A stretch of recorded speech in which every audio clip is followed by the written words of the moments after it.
சிந்தையில சொன்ன ஒவ்வொரு வார்த்தையும் நம்மளுடைய வாழ்க்கை பாடத்தை தான் கற்றுக்கொண்டு இருக்கு. சரிங்களா? ஃபர்ஸ்ட் எடுத்த உடனே மன்னிப்பு பத்தி தான்.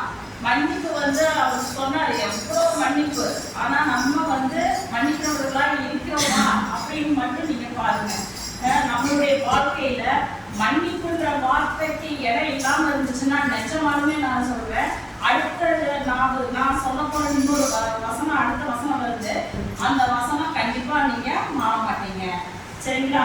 அதனால ஆழ்ந்து என்ன பண்ணுங்க, ஒவ்வொரு வசனத்தையும் ஆழ்ந்து தியானிங்க.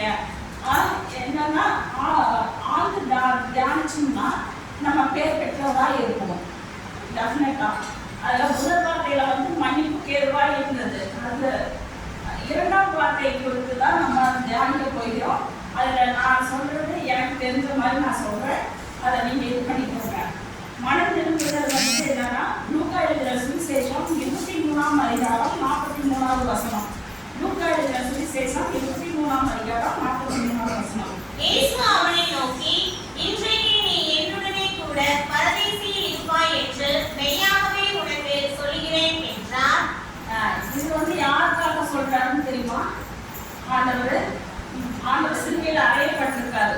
2 கல்வன்களை, வலது பக்கத்துல ஒரு கல்வனும் இடது பக்கத்துல ஒரு கல்வனையும் வச்சிருக்காங்க.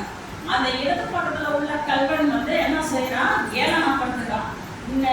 மேல ரட்சிக்க முடிஞ்சுச்சா இவங்களையும் சேர்த்து ரட்சிங்க அப்படின்ற மாதிரி. அவனுடைய தப்புகளை அவன் மன்னிப்பே கேட்கல.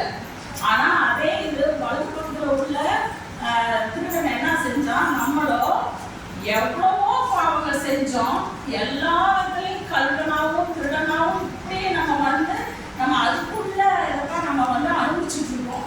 அதனாலதான் சிலுவையிலேயே அறையப்பட்டிருக்கோம். ஆனா அவர் மூஞ்சியை பாருங்க, அவர் மூஞ்சில ஒரு இது கூட, அவர் எந்த பாவமும் அறியாத ஒரு மனுஷன் என்ன பண்றாரு, சிலுவையில அறையப்பட்டிருக்காரு. அப்படி